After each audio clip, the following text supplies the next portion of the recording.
Сәлеметсіңдер ме, балалар? Білім беру саласы қатынас.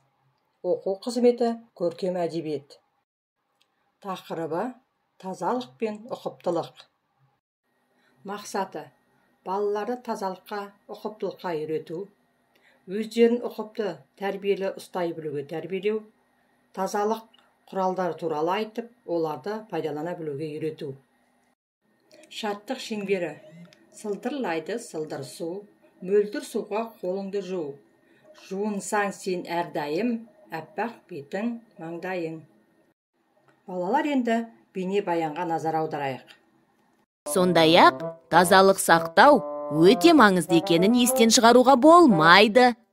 Қолды жиі-жиі жуып, лас жерден аулақ болып, айналаны таза ұстау керек. Түсінікті.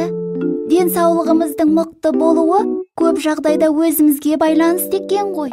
Мен енді бұдан былай дұрыс тамақтанамын, тазалықты да сақтаймын. Дене шынықтырумен де тұрақты айналысуға тырысатын болам.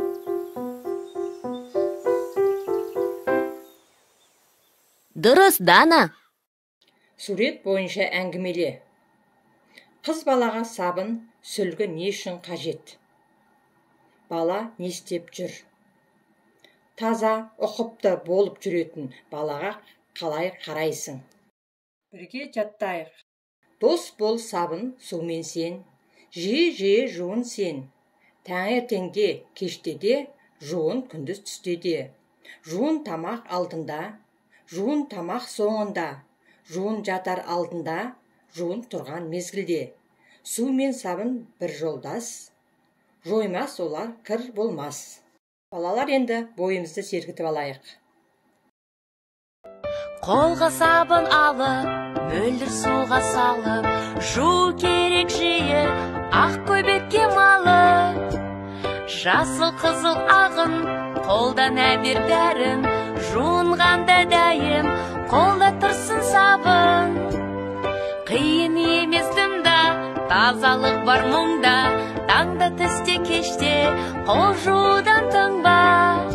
Жұмбақ шешейік. Шомылған баланы аймалап алады. Сүртеді қолыңды, сүртеді жоныңды. Бұл не? Жарайсыңдар, сүлгі. Тымқылдап күндесен, қолыңды сүйкесең, кетіп кір ласың, таптаза боласың. Бұл не?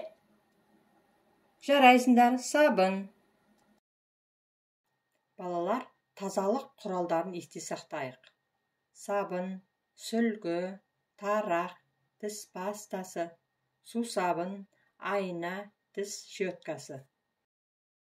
Назарларыңызға рахмет.